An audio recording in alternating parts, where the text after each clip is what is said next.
Good evening, Zimbabwe. This is Change Radio News.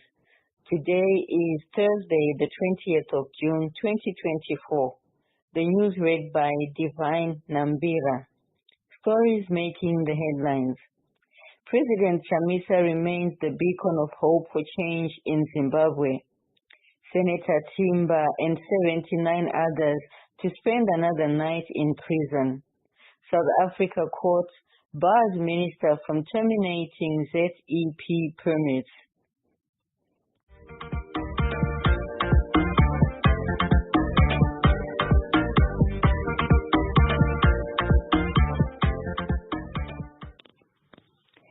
And now the news in detail.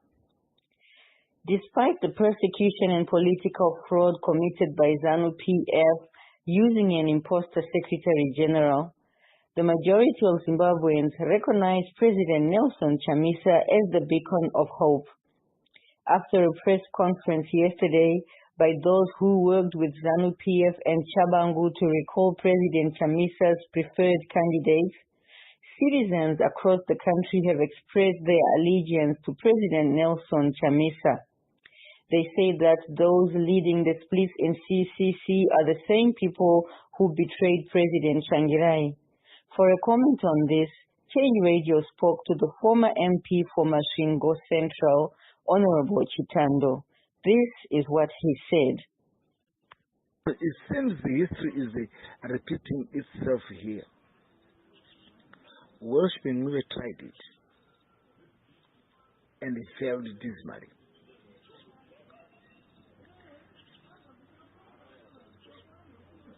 Politics in Zimbabwe is not about press conferences. Politics is about the soul, the heart, the blood, the belief of individuals in certain individuals. The people of Zimbabwe have got faith, they have got hope in Advocate Nelson Chamisa. What we are seeing today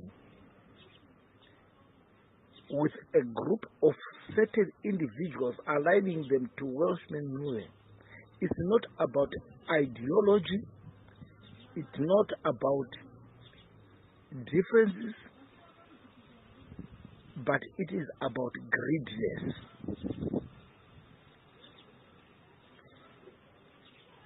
People have aligned them to Welshman Mule so that they protect themselves against recalls from Parliament. That's one. Two, they want to extend their life in Parliament from 2028 to 2030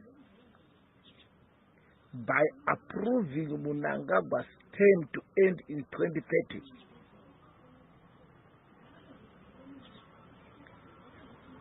So this is a political strategy which has been formulated, which is going to be implemented by Welshman Mule. When Welshman Mule says that he is going to talk to ZANU-PF, they are not talking of anything. Welshman Mule wants Mnangagwa's term to be extended to 2030. He will promise the support of members of Parliament from Triple C to support that in Parliament and pass it. And he will be looking for favors to be appointed to a certain position of influence by Emmerson Mnangagwa.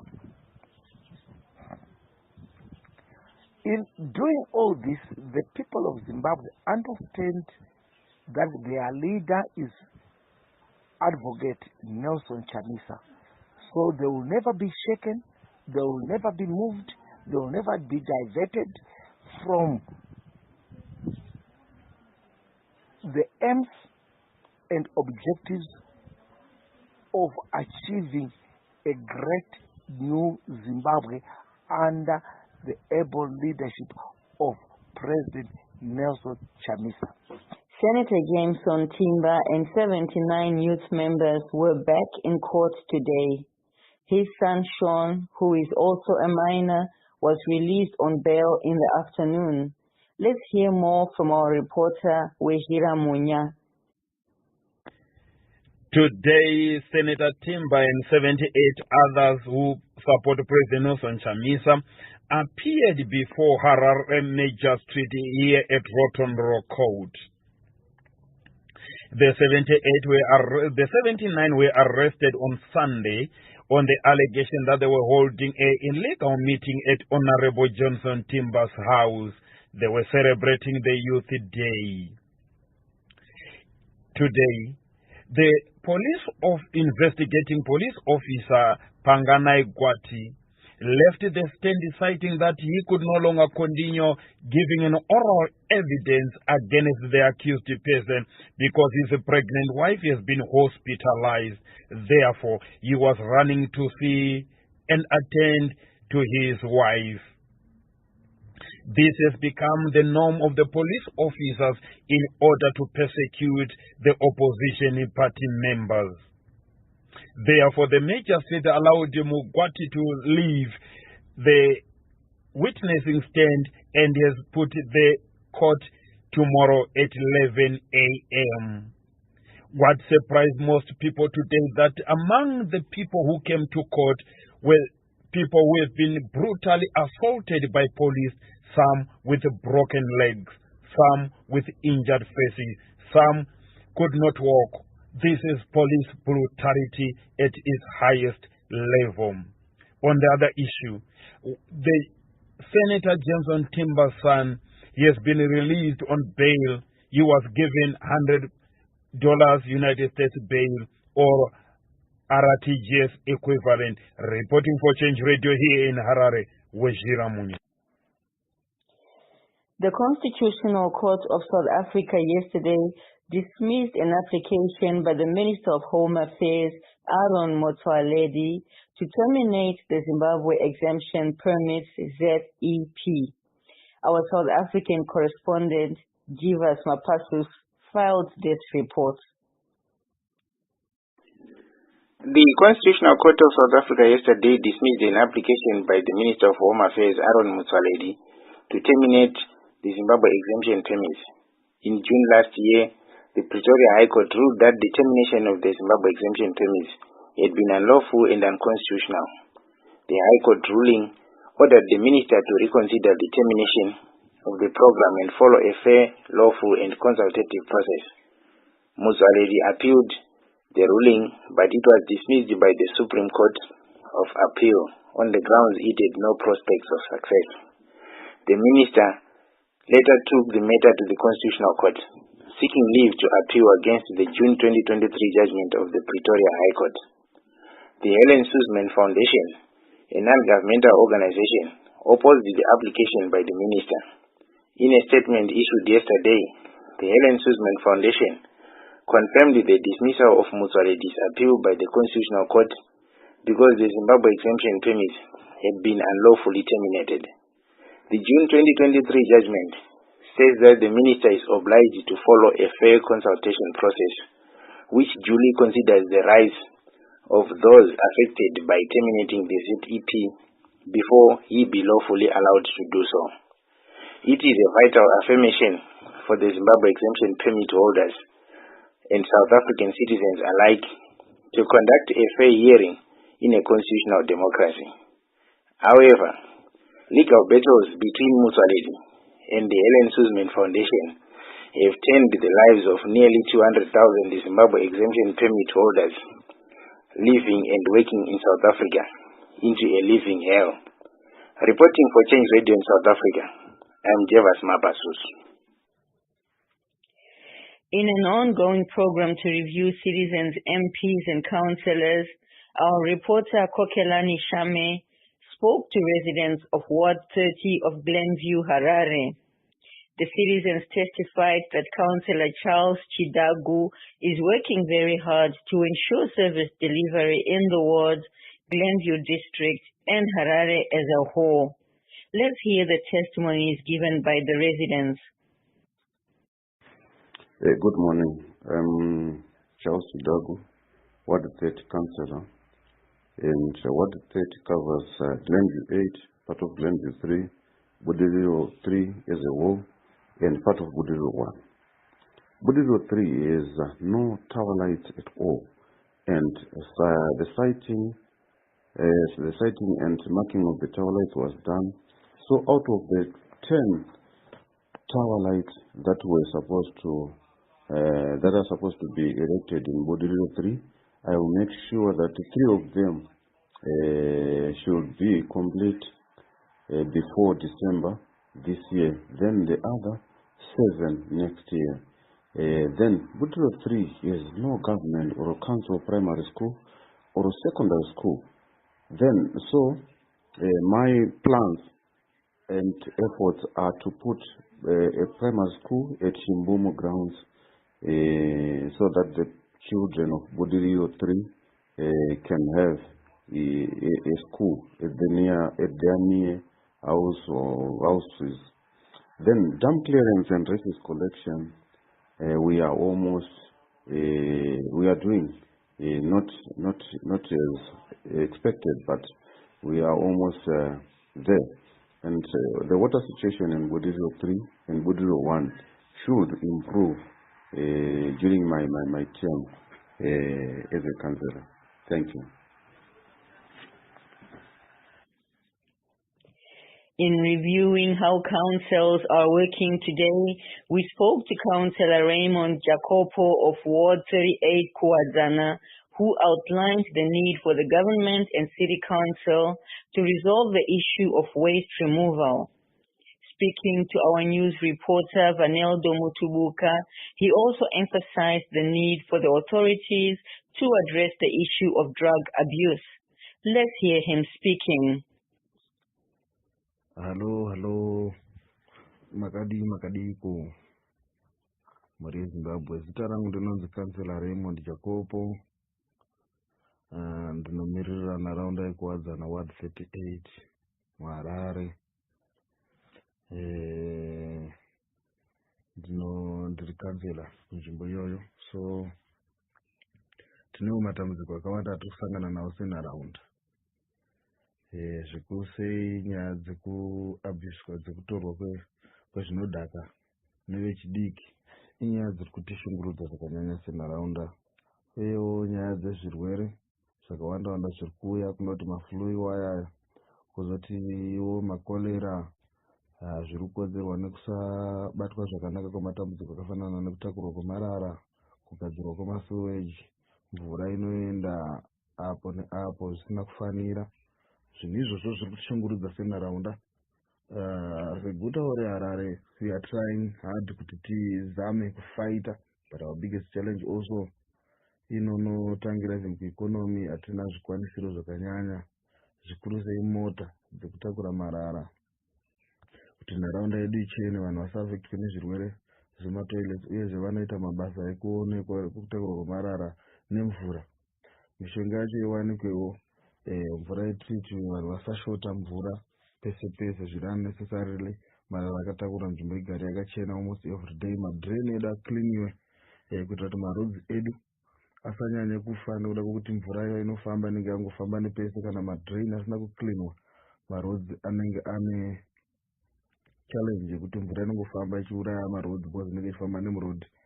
So ndemamwe matambudziko akanyanya atiri kusangana nawo munharaunda yedu, atinofunga kuti dai agadziriswa iwaya maauthorities vari pamusoro pemalocal authorities vagonawo kusapota malocal authorities nezvinodikanwa kuti malocal authorities agone kumira zvakasimba to provide service delivery to the residents zviri efficient, zvisina kugeda kwemeno. Ndinovimba kuti upenyu hungatifambirawo zvakanaka, maresidents edu angagara zvakanaka, nharaunda dzedu dzingagara zvakanaka, tingatambirawo kure nezvirwere nekuti tinenge tichizama kurwisa matambudziko iyaya. Zvinoda kubatsirana, zvinoda kubatira pamwe chete, zvinodawo muonera pamwe zvekare. So idambudziko ratakatarisana naro senharaunda randinofunga kuti rinoda kuti rionekwe, rigadziriswe irororo, zvinhu zvifambe, tione kuti zvinhu zvacho zvinofamba zvakaita sei. Asi tinovimba kuti tikaramba takadaro tichakunda. Vaine nguva yakanaka maita basa. The Zimbabwe Anti-Corruption Commission ZACC faces criticism for investigating only 3 individuals, Chivayo, Chimombe, and Mpofu, in the elections equipment scandal, while excluding Zimbabwe Electoral Commission ZEC chairperson Priscilla Chigumba and her board.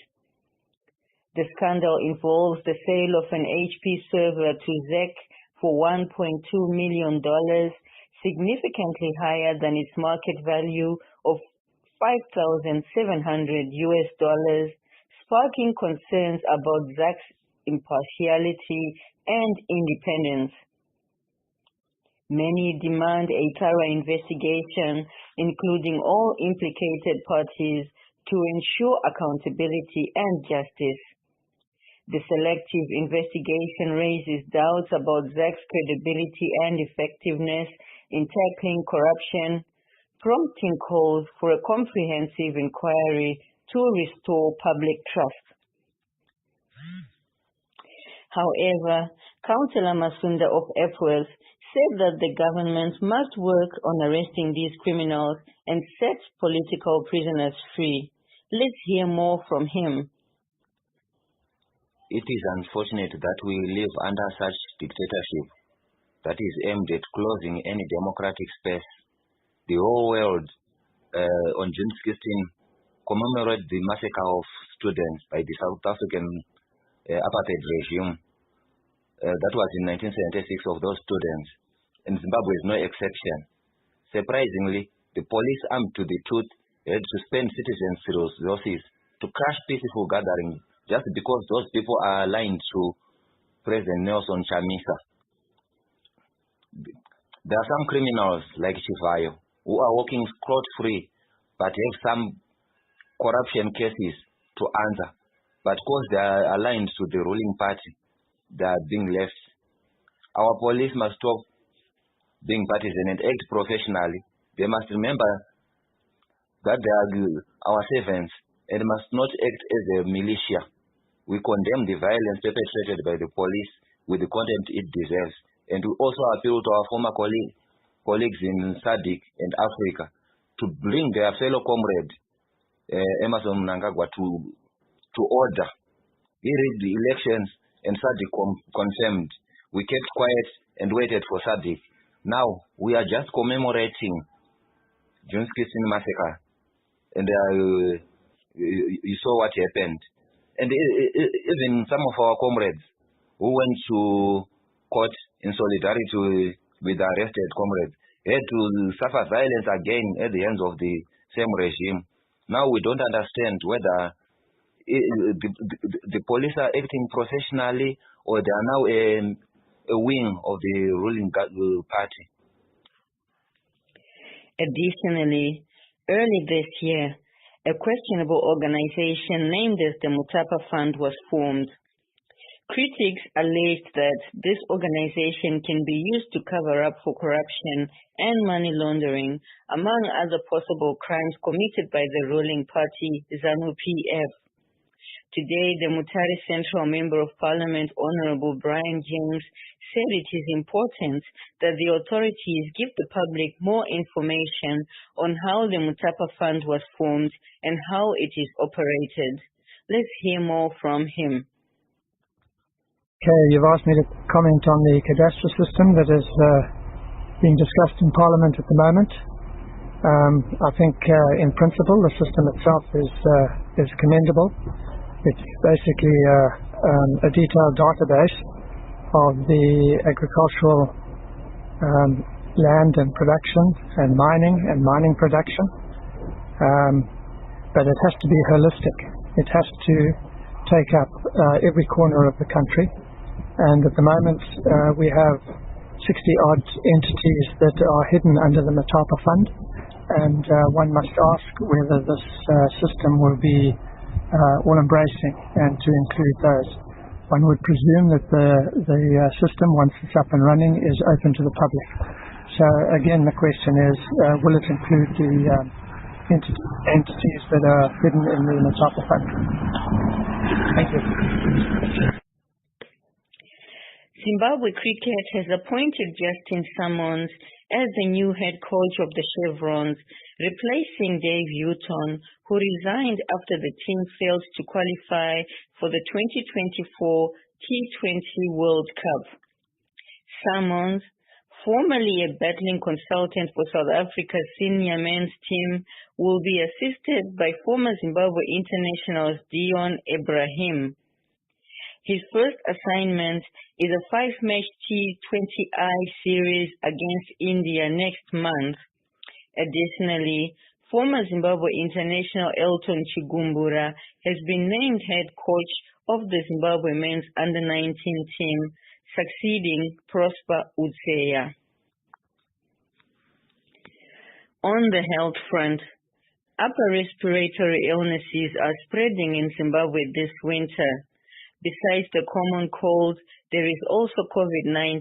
Change Radio encourages citizens to take necessary precautions to minimize the spread of these transmissible respiratory diseases, to seek medical aid early so they get tested and receive appropriate treatment in a timely manner.